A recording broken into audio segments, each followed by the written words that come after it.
Abdel Nasser, vous avez choisi un grand auteur, un grand livre, Amin Maalouf, écrivain libanais, écrivain français de langue française. Donc pourquoi lui? Pourquoi Identité meurtrière? Parce que ce livre, je l'ai lu très tard, donc je pense que j'avais 25 ans. Et il m'a vraiment permis d'être en paix avec mon identité, en fait, de comprendre que l'identité, c'est quelque chose de complexe, de multiple, qui évolue. Et simplement, je me suis dit, ah oui, c'est vrai, j'aime plus la Nutella. Quand j'étais petit, je l'aimais bien et ça faisait partie de mon identité.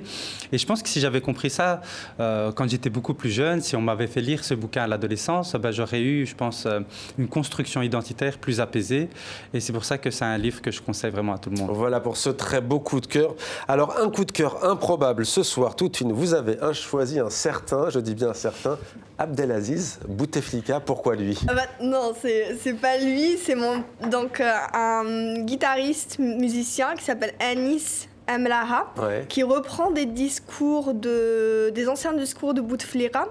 Il les reprend ensemble, il les remixe, il les met en musique. Il reprend aussi des vieux chants révolutionnaires comme Qassaman et Menjibalina qui ont longtemps été réquisitionnés, qui étaient plambants et on nous faisait peur avec ces chants-là. Et qu'est-ce que ça nous dit de ce chef d'État? C'est quoi? C'est un homme mégalomane? C'est un homme égocentrique.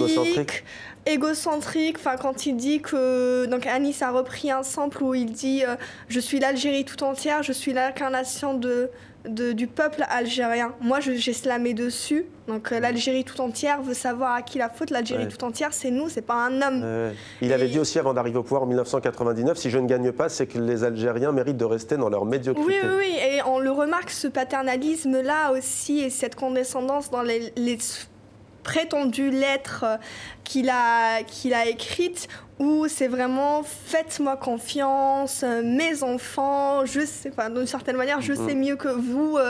C'est bon pour vous, pour vous, permettez-moi d'assurer la transition, je saurai faire sortir ce pays de la crise, alors que la crise. Alors que la crise est toujours bel et bien là et que les Algériens donc ne lâchent rien.